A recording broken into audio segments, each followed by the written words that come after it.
Hello and welcome to Starbound's second channel. My name is Gabriel the Bibi Capaldi and I'll be your narrator today.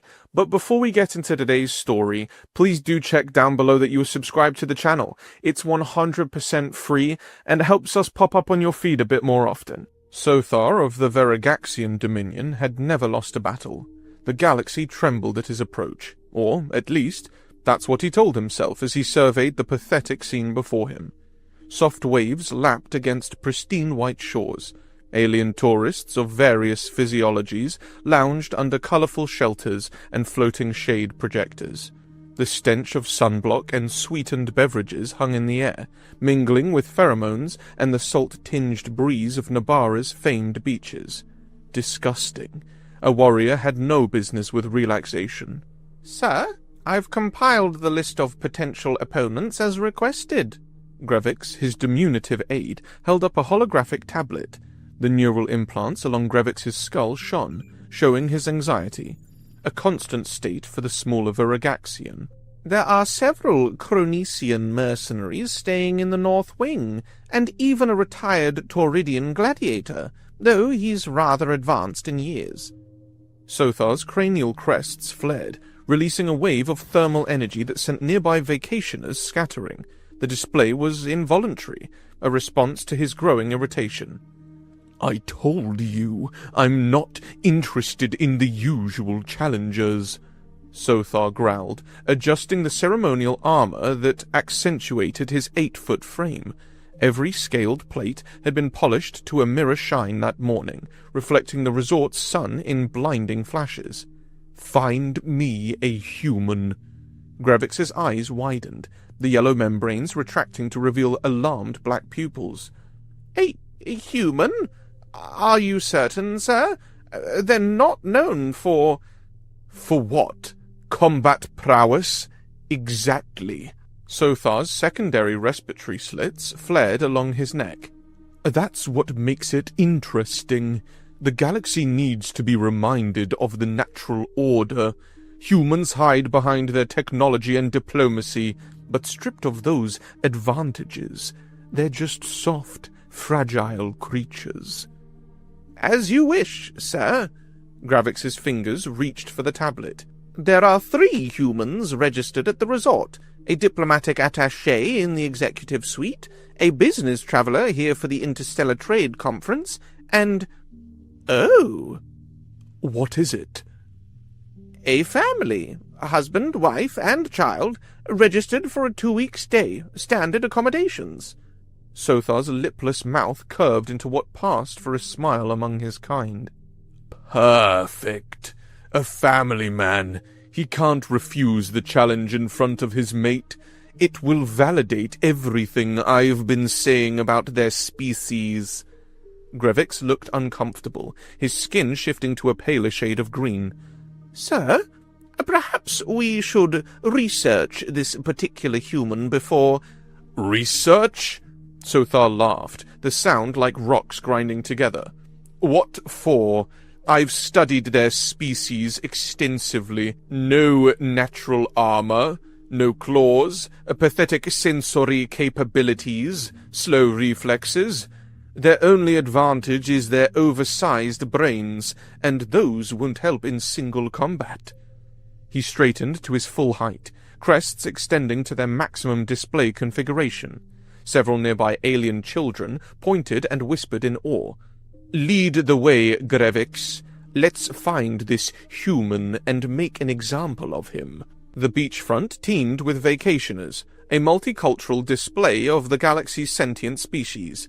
Pincer-limbed Arthrosians constructed elaborate sand structures, alongside tentacled cephalopods who changed colors with each wave that broke nearby. And there, sitting under a large umbrella casting cool shadows, was Sothar's target. The human male reclined in a beach chair, his form disappointingly unremarkable. He wasn't particularly large for his species, though his frame suggested some degree of fitness beneath the loose clothing. His skin had darkened slightly from sun exposure, and he wore protective eye coverings that concealed part of his face. Nothing about him suggested a worthy opponent. Nearby, a female human, presumably his mate, sat reading from a book, She occasionally glanced up to watch a smaller human, their offspring, who played at the water's edge with a crude fabric toy, no care at all for the sand sticking to it. "That one," Sothar declared, extending a clawed finger toward the male. "He will serve our purpose." Grevix hurried alongside him, tablet clutched to his chest. "Sir, his registration information lists his name as Lazar, and—" "Names are irrelevant," Sothar interrupted, already striding forward. "Only deeds matter." As they approached, other vacationers noticed the imposing Veragaxian warrior and quickly moved aside, creating a path through the crowded beach. Sothar noted the reaction with satisfaction. At least some species still recognized a superior predator when they saw one. The human female noticed their approach first. Something in her posture changed, a subtle shift that Sothar almost missed. She appeared relaxed, but her positioning now gave her clear sightlines to all approaches. Interesting. The male, Lazar, remained as he was, seemingly oblivious to their approach. Sothar halted before the human, casting his shadow over the reclined figure. For dramatic effect, he released a controlled burst of heat from his crests, causing the air around him to shimmer. "Human," he announced in the formal declaration tone used for challenges.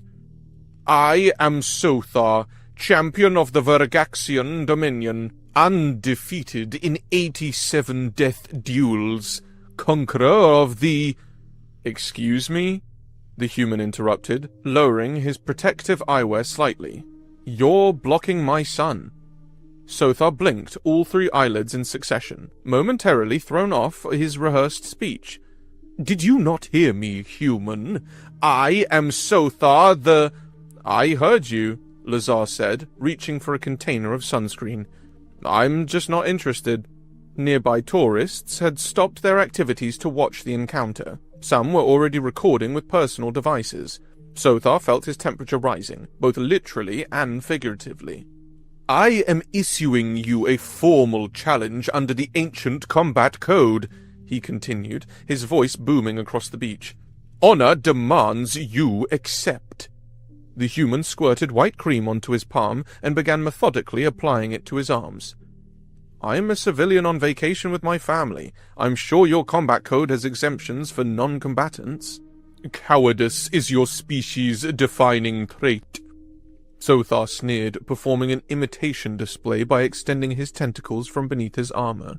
The vestigial appendages were rarely used in modern times, but remained impressive. "You hide behind rules and exceptions." "Dad, look!" The child's voice carried across the sand as she proudly displayed a complex sand structure. "I made a sandcastle." "That's beautiful, Lila," Lazar called back, his attention diverted from Sothar. "Very accurate shape." Sothar's crests flared in outrage at being ignored. He performed another display, contorting his body into the posture of imminent death, a feat of flexibility impossible for most bipedal species. The human simply continued applying sunscreen. "I've heard about your kind," Sothar pressed, determined to provoke a reaction. "Humans. Always claiming to be peaceful while others fight your battles. Is that what you teach your offspring? To hide behind others?" For the first time, a flicker of something crossed the human's face, a tightening around the eyes, quickly suppressed. The female reached over and touched his arm lightly. "Is there something specific you want?" Lazar asked, his tone still frustratingly calm. "Because we're trying to enjoy our vacation." Before Sothar could respond, he caught snippets of conversation between nearby onlookers. "That's one of those stupid Veragaxian warriors," an elderly, multi-limbed alien explained to a smaller version of itself, presumably its grandchild. "They used to be something to fear." "What happened to them?" the child asked. "Nobody knows exactly. 15 years ago they controlled dozens of star systems. Then, a series of unprecedented failures. Supply chains collapsed, military outposts suffered accidents, their leaders made increasingly disastrous tactical decisions. Within 3 standard years, they were reduced to a single planet. Sothar's heart began pumping faster, sending heated blood to his combat organs. These were lies, propaganda spread by enemies of the Dominion to explain away their temporary setback. I heard it was humans, another vacationer whispered, just loud enough for Sothar to catch. Some species say no enemy forces ever directly engaged them. Just a series of calculated catastrophes, too perfect. That's just a conspiracy theory, someone else responded. No single species could orchestrate something that complex. Look at the Veragaxian ceremonial markings, the first voice continued. He's too young to have fought in those days, probably raised on stories of their former glory. Sad, really. Sothar swiveled toward the speakers, who quickly fell silent under his glare. When he turned back, the human was standing, gathering his belongings.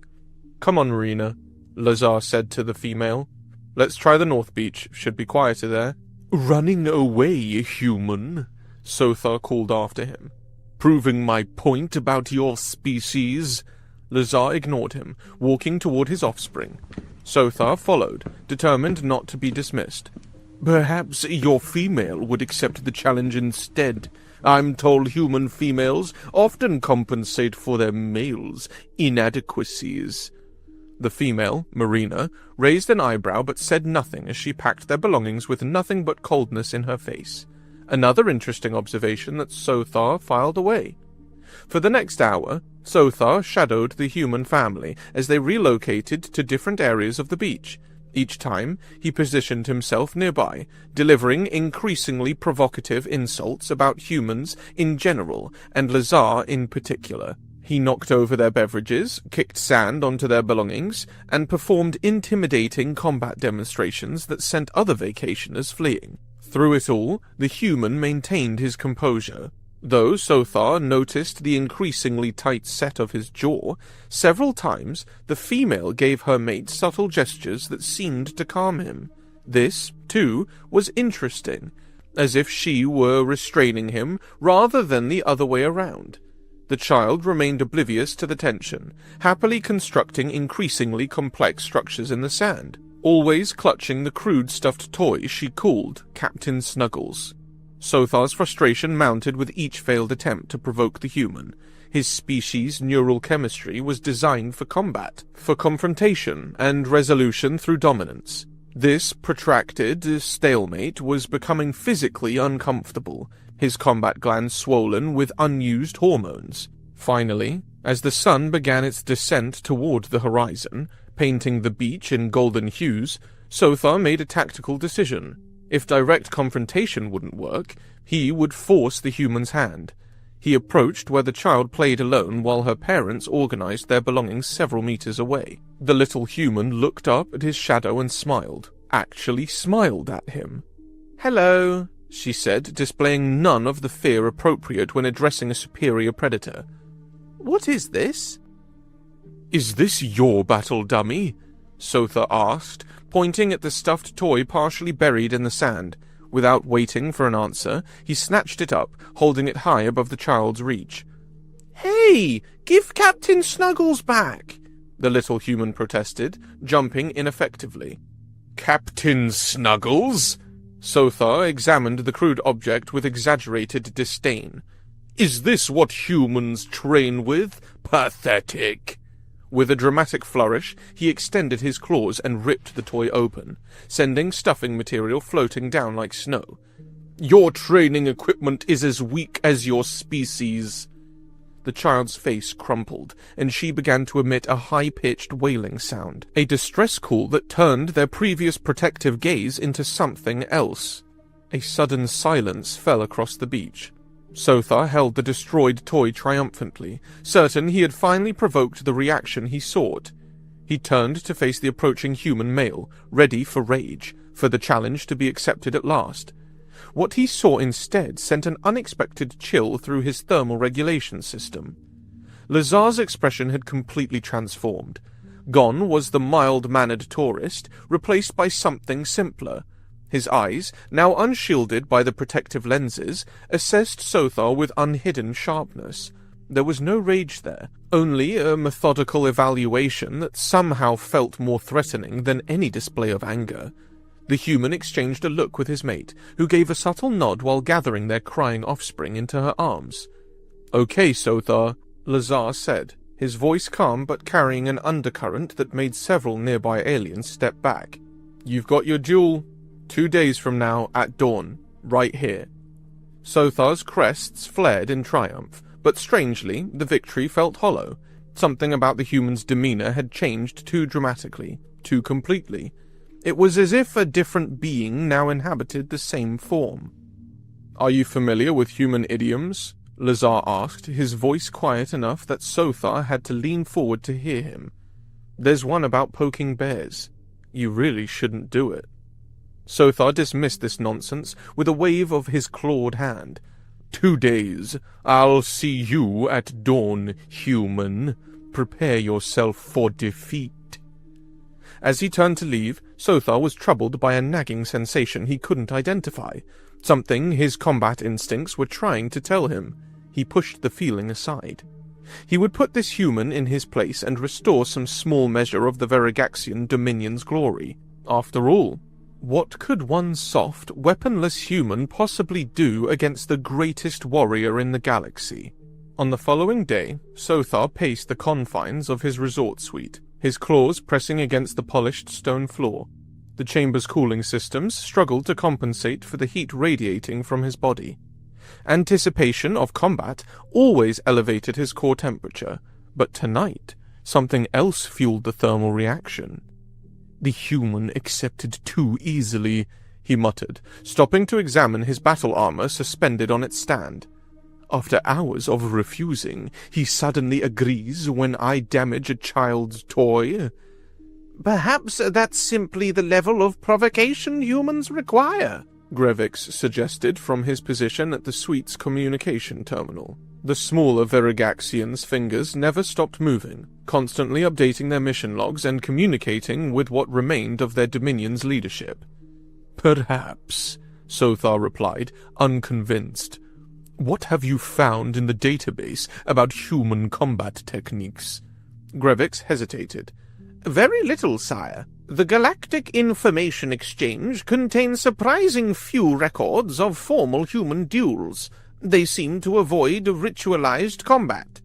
"Because they're weak," Sothar said automatically, but for the first time a note of uncertainty crept into his voice. "I've taken the liberty of setting up surveillance," Grevix said, gesturing to a hovering display. "The human family remains at the beach. They seem to be preparing." Sothar moved to the display, watching with narrowed eyes. The human male had established a makeshift workout area on the sand, using pieces of driftwood and other beach debris to create primitive warm-up equipment. As Sothar watched, Lazar performed a series of one-armed push-ups while casually conversing with his mate, who stood nearby with a timing device. 87, 88, Marina counted, her voice picked up by the surveillance drone's sensitive audio. "You're getting slow in your old age." Lazar laughed, switching arms without breaking rhythm. "Blame the gravity. Nabara is 1.2 Earth standard." Something cold slithered through Sothar's digestive tract. The human was performing strength exercises that would challenge even a Verigaxian, and doing so with apparent ease. More disturbing still was his comfort with Nabara's gravity. "Zoom in on the female," Sothar ordered. The image shifted, focusing on Marina. She appeared relaxed, but Sothar's trained eye caught the subtle signs, the perfect balance of her stance, the way her gaze continuously swept their surroundings, the barely perceptible bulge of a concealed weapon beneath her casual attire.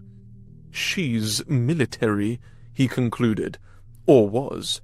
"Run her image through the database." "Sir," Grevix sounded uncomfortable. "I already tried.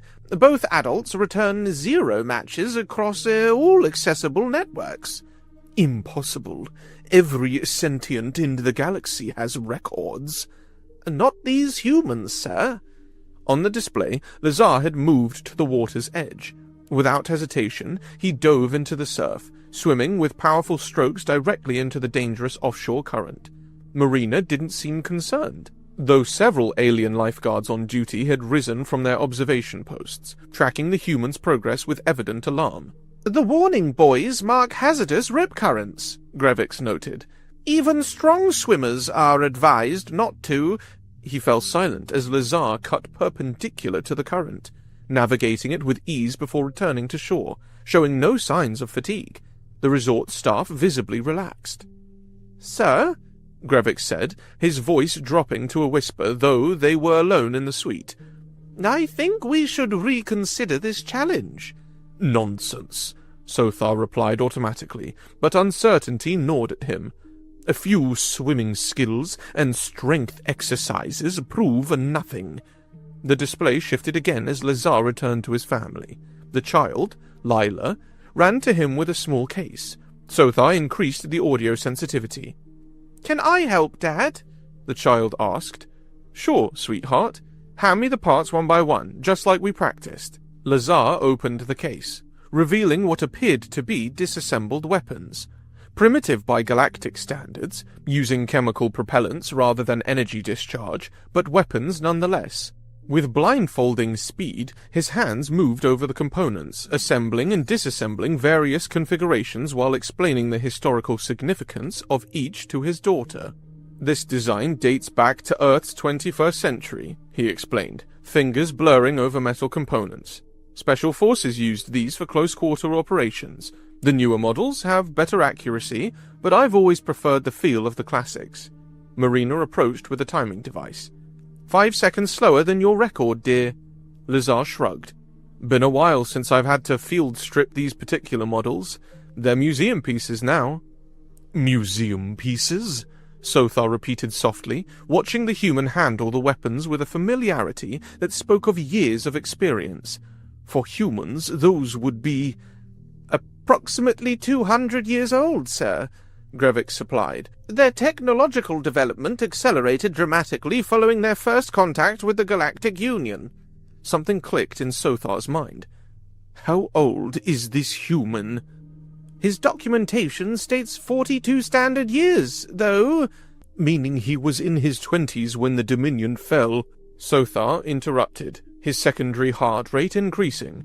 "The right age for military service." On the display, Lazar had set up targets along the shoreline, simple shells arranged in a pattern. He stood with his back to them, the primitive weapon held loosely at his side. In a movement too fast for the surveillance drone to capture clearly, he spun, raised the weapon, and fired. Each target shattered in rapid succession. "Perfect shots, honey," Marina called, sounding utterly unsurprised. "Though that dive roll was just showing off." Lazar grinned, an expression Sothar was learning to recognize in humans. "Gotta stay limber." The child clapped excitedly. "Do the blindfolded one." "Not today, sweetie. I was allowed to keep my weapons, but I don't want to alarm the other guests more than we already have." Indeed, other vacationers had given the family a wide berth, though Sothar noticed many of them watching with expressions ranging from curiosity to what appeared to be respect. "Sir," Grevix said, his voice quivering slightly, "I've been reviewing historical records of the Dominion's fall." "What of it?" Sothar snapped, unable to tear his gaze from the display. "There were rumors, never confirmed, about a human operative codenamed Quietus, who supposedly infiltrated our home world. It looked like a younger version of that human you challenged." "That is a myth created to explain away leadership incompetence," Sothar replied, repeating the official line he'd been taught since hatching. "No single operative could have orchestrated our defeat." And yet, doubt continued to gnaw at him.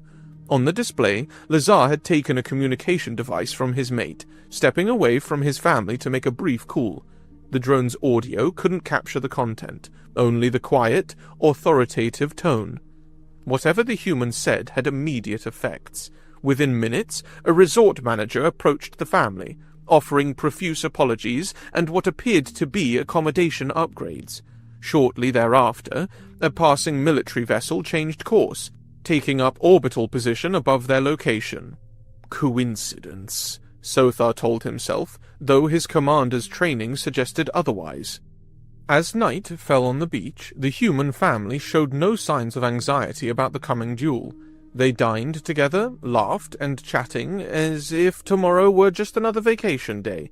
The child still appeared upset about her destroyed toy, but Lazar had gathered the scattered stuffing and was showing her how to repair it, his large hands moving with surprising gentleness over the torn fabric. "They're not afraid," Sothar realized aloud. "Not of me, not of the duel, not of anything." "Sir, I've been analyzing the human's behavior patterns against known combat profiles," Grevix said, finally looking up from his research terminal. "He matches none of the standard recreational fighter templates. His movements, they are different." "What are you suggesting?" Sothar demanded, though he already knew the answer.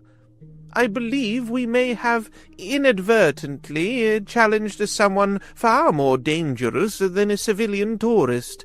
Sothar deactivated the surveillance display with a sharp gesture. "It doesn't matter.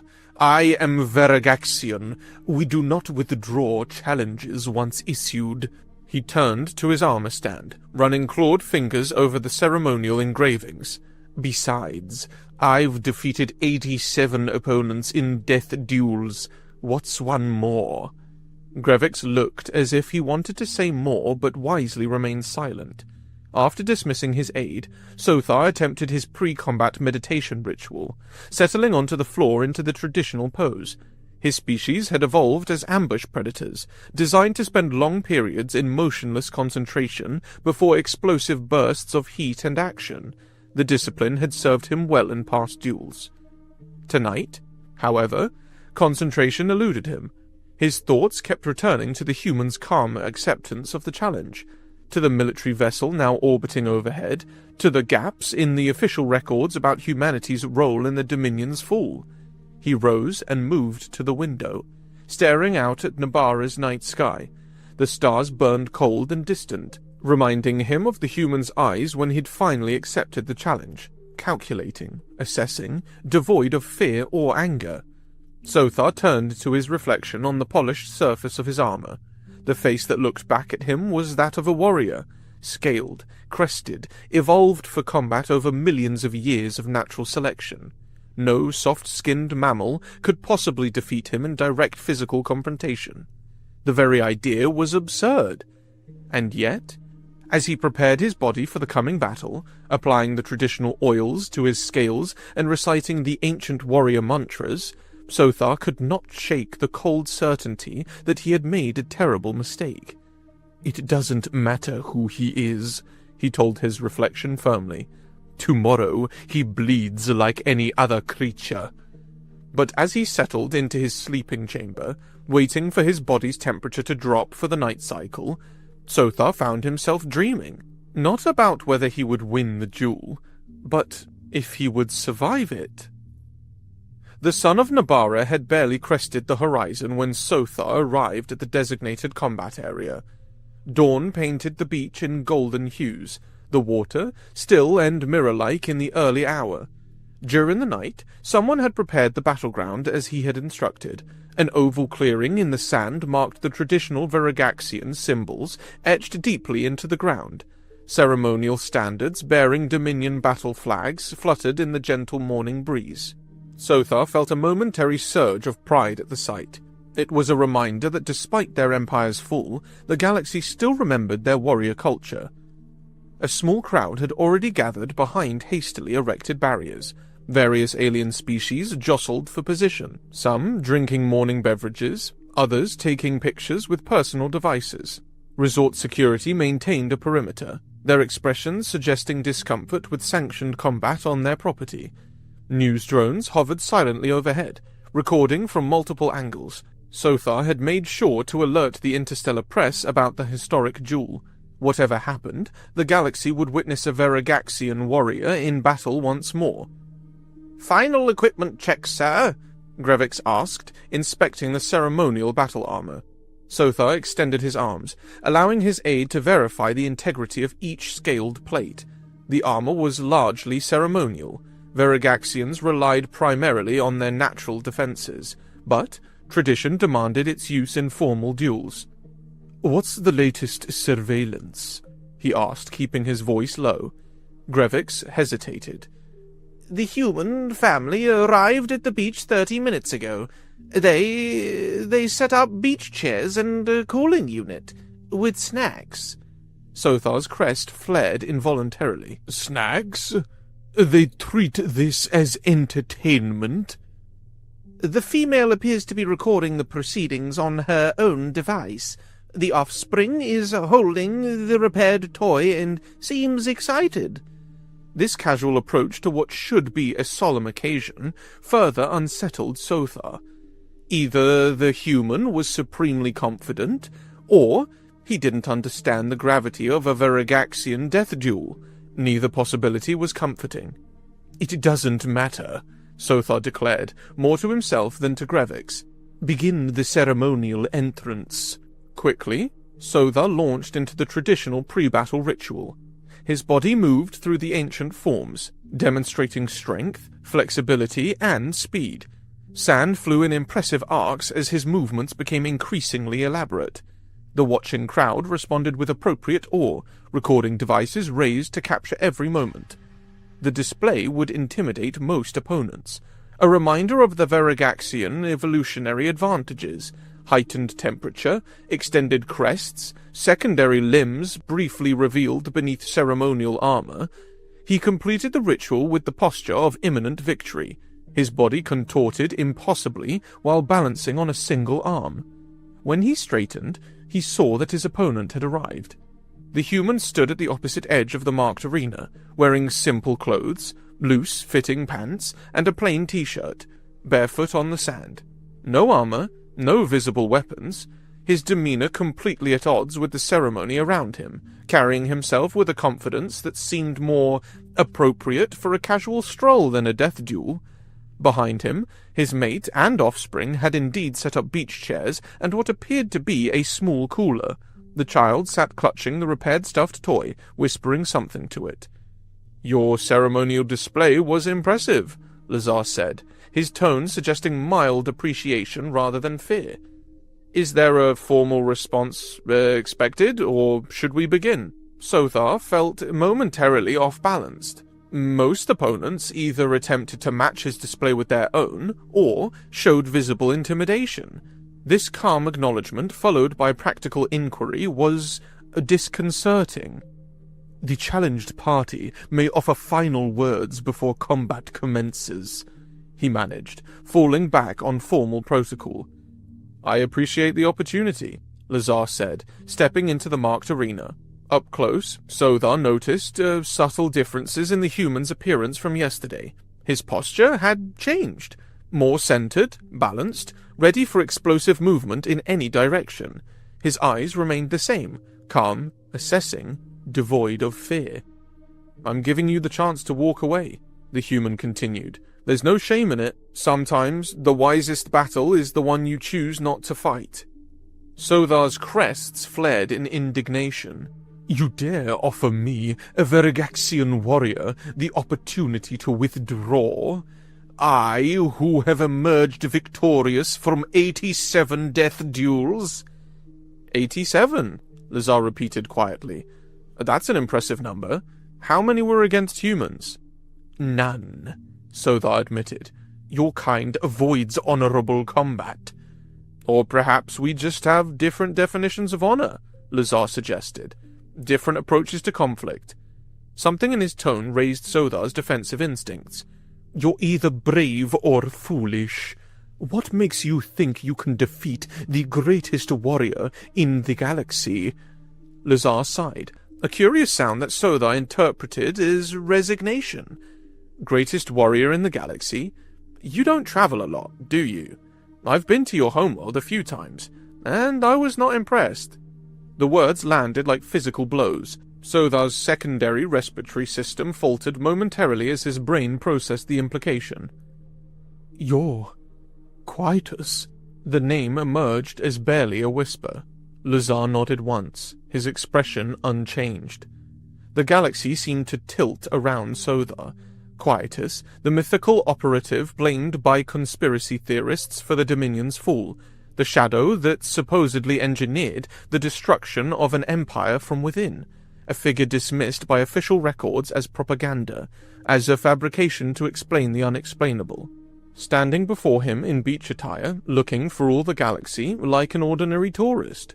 Rage surged through Sothar's system, his temperature spiking dangerously as combat hormones flooded his bloodstream. With a roar that sent nearby spectators scrambling backward, he charged forward, abandoning all protocol and ceremony in his desperate need to destroy the architect of his species' downfall. His first strike, a sweeping blow that would have decapitated most opponents, met empty air as the human slipped aside with minimal movement. Sothar followed with a complex combination attack. Claws extended, each strike precisely targeted at vulnerable points on a bipedal body. Lazar evaded each one, his movements economical, never wasting energy or motion. He didn't counterattack, merely continued avoiding Sothar's increasingly frenzied assault. "Stand and fight!" Sothar roared, frustration mounting as his claws repeatedly failed to find their target. "I am fighting," Lazar replied calmly, ducking under another swing. Sothar redoubled his efforts, drawing on combat techniques reserved for the most dangerous opponents. His breath quickened, doubling his motion speed and potential striking points. His body temperature rose further, creating a heat shimmer around him that would disorient most species' visual systems. Finally, a glancing blow connected, tearing the human's shirt and drawing a thin line of red across his chest. Sothar felt a surge of triumph, but Lazar's expression didn't change. No pain, no fear, not even acknowledgement of the wound. "Your species refused diplomatic solutions," the human said conversationally, as if discussing weather rather than fighting for his life. "Attacked 17 worlds for honor. The Galactic Council needed a permanent solution." "One human brought down an empire," Sothar panted, his respiratory systems struggling to cool his overheating body. "Impossible." He launched a desperate attack, managing to trap the human in a hold that would crush most opponents. Lazar allowed himself to be struck repeatedly, demonstrating inhuman pain tolerance. "That's your species' fatal flaw," the human said, his voice steady despite the pressure on his chest. "You believed everyone fights for honor." With a movement too fast for Sothar to track, Lazar escaped the hold, using the Varagaxian's own momentum against him. Sothar stumbled, his equilibrium compromised by his dangerously elevated core temperature. The battle continued, but the dynamic had shifted. Sothar's initial fury gave way to desperate determination as his biological limitations began to assert themselves. Varagaxian physiology required cooling periods after intense exertion, a weakness their ancient hunting patterns had accommodated, but that proved problematic in sustained combat. Lazar showed no fatigue, maintaining the same reaction time and strength as when they'd begun.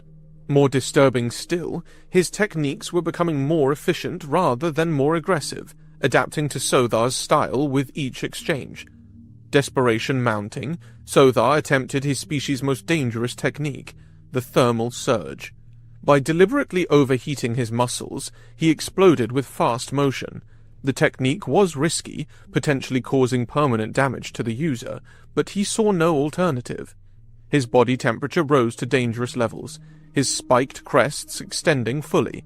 The sand beneath his feet felt cold in comparison to his own heat. With a final roar, he lunged forward. Lazar simply sidestepped, redirecting Sothar's charge with a minimal push that sent the Varagaxian stumbling past him. The thermal energy dissipated harmlessly into the morning air.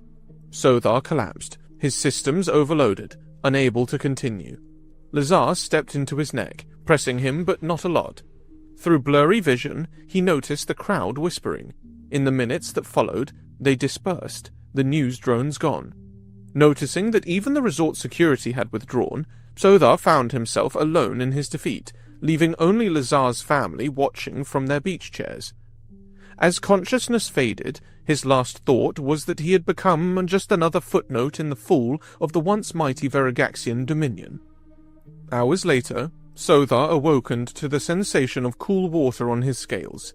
He lay on the beach below an umbrella, his armor removed, his body temperature gradually returning to normal ranges. Beside him sat Lazar, offering a hydration container. "Drink," the human said. "Your species dehydrates quickly after thermal overload." Sothar accepted the container, his pride as damaged as his body. "You could have killed me at any point," he realized aloud. "That was never the objective," Lazar replied. "Your species seeks to win battles. Humans seek to win wars. We are very different." "The Dominion's fall was engineered, yes." Lazar gazed out at the ocean. "Your warrior culture was deemed an existential threat to galactic peace after you rejected 17 diplomatic missions, and your warriors disrupted 3 peaceful worlds with honor duels. I was sent to ensure your leadership's downfall with minimal casualties." "You alone destroyed an empire?" Sothar still couldn't fully comprehend it. "I created the conditions for your empire to destroy itself," Lazar corrected. "Subtle manipulations, strategic misinformation to key military commanders, occasional targeted removal of particularly problematic individuals. Better dissolution than the extinction your empire was headed toward if you had tried to pull that crap with a species like humanity."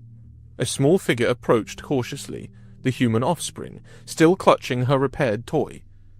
"Captain Snuggles says he forgives you," the child announced solemnly. "He says everybody makes mistakes." Sothar stared at the crudely repaired fabric creature, then at the tiny human showing him compassion despite his actions. "The Council is watching your remaining settlements," Lazar continued quietly. "There are other operatives like me, some human, some not, and many are less patient with your kind's rehabilitation. Remember that next time you consider reinstating old warrior traditions." Sothar watched as the human returned to his family, resuming their vacation activities as if the life-altering duel had been nothing more significant than a minor interruption to their leisure time. The female, clearly as formidable as her mate in ways Sothar was only beginning to understand, offered her partner a cold beverage. The child resumed building complex structures in the sand. For the first time in his life, Sothar questioned the warrior traditions that had defined his existence. Perhaps restraint had some value, not in the battles one chose to fight, but in those one chose to avoid. He looked up at the stars faintly visible in Nabara's morning sky, contemplating a different path forward for himself and perhaps for his remaining people. After all, if the most dangerous being he'd ever encountered chose to spend his power building sand castles with his offspring rather than conquering worlds, perhaps there was wisdom there worth considering.